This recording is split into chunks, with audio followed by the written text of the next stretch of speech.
First of all, Travis Barker, you guys already heard with DJ AM, was recently about a week or so ago, was in a plane crash. Everybody else in the plane died besides them.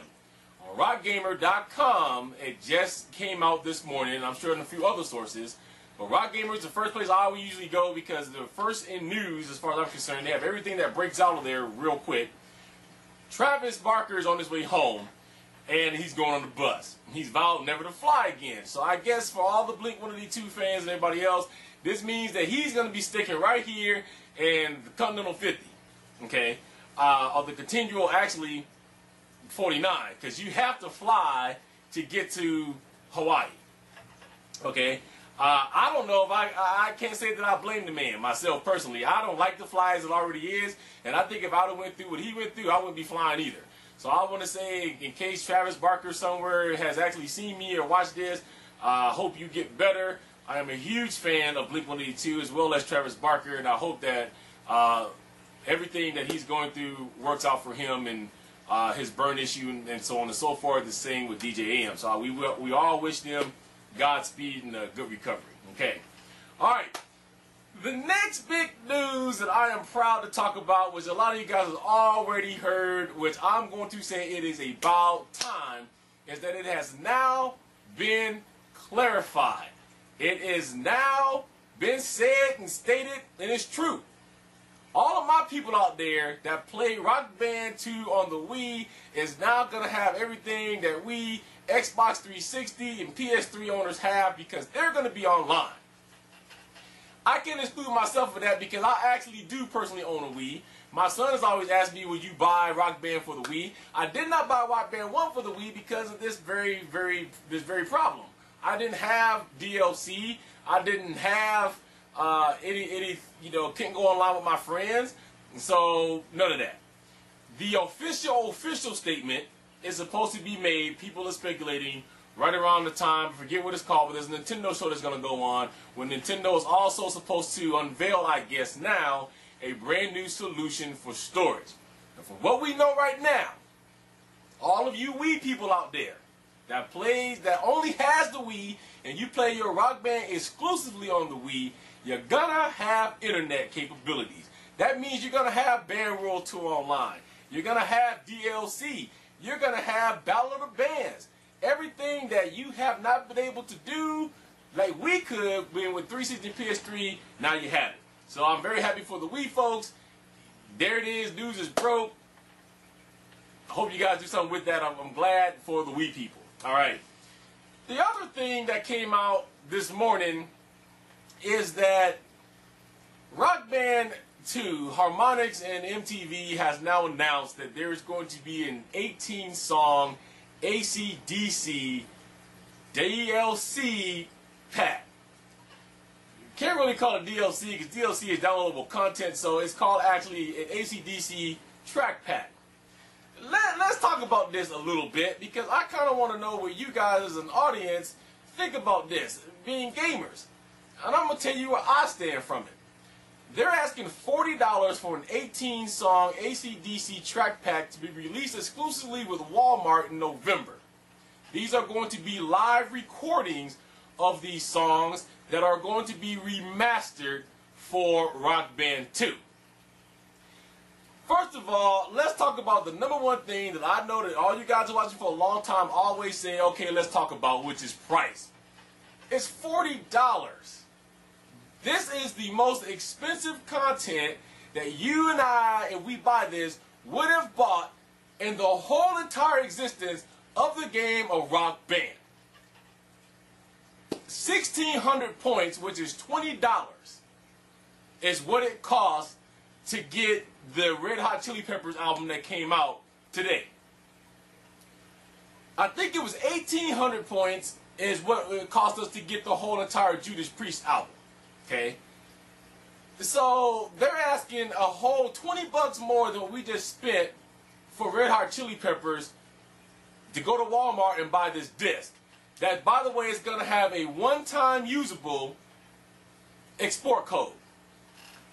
Here's the problem with that, and this came out on my forums from a couple of people. Here's the problem with this one-time only export code.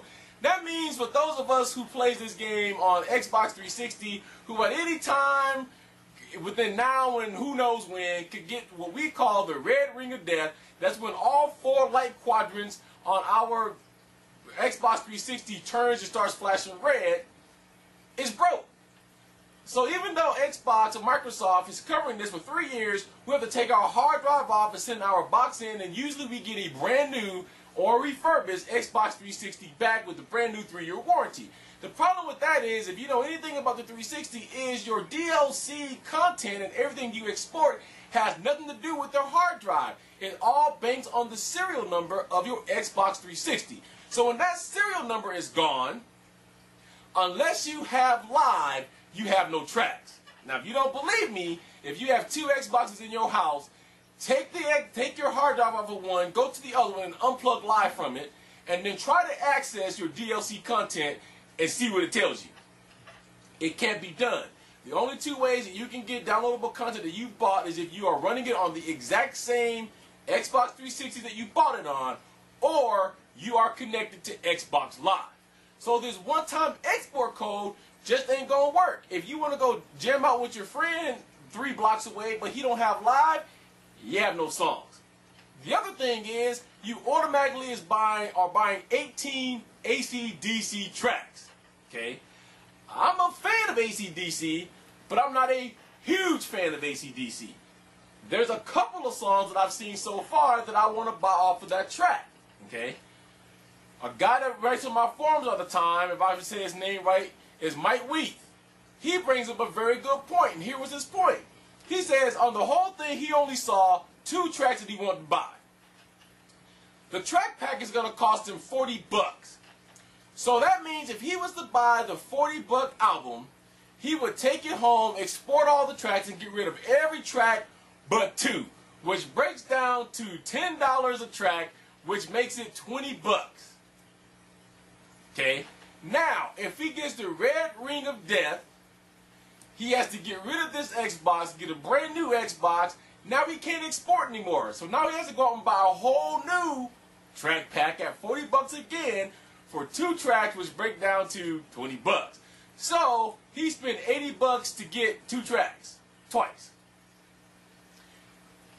I'm on the fence about it. I think it's a mistake, personally, because of the fact that the way that the DLC is going right now with Rock Band 2, it works. It's the one thing that it was being slammed upon when it came to Guitar Heroes World Tour, Guitar Heroes 2, Guitar Heroes 3, and with this track pack, we are in the exact same realm as GH3 right now, which is you don't have an option of what to buy. You have to buy everything that they're giving you. You can't go on to Guitar Heroes 3 or to Xbox right now or PS3, go to the downloadable content and just pick out 2 songs of the Def Leppard track pack. You gotta buy the whole track pack, no matter if you want it or not. This is the same thing that this is doing. A lot of people speculate that they think this is to keep up with the whole new Metallica, Guitar Heroes Metallica and everything else. Here's what I'm gonna tell you, Harmonix. Why fix something that ain't broke? We don't need to compete with Guitar Hero or Activision if that is the case of what's going on, because we as your fans already love the way that the DLC is being trickled down now.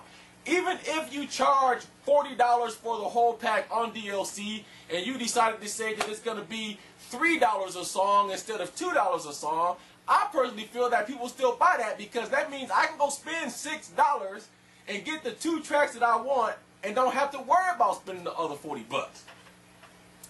The other thing that people said is they don't think that AC/DC has a lot to do with how their music is distributed, that they just sit back in the cut and they let the record label do it. To a degree that's right, and to a lot of degrees that's wrong. And you look at the music industry, okay, somebody like Rihanna, maybe, you have that exactly right.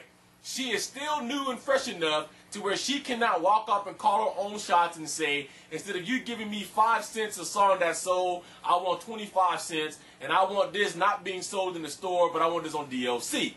Somebody like Rihanna, you might be right. AC/DC, I don't buy that. Why? AC/DC is one of the longest living rock bands in the world. Second of all, they're one of the biggest rock bands in the world with all all the albums they've sold and the awards they've gotten, and people still want AC/DC.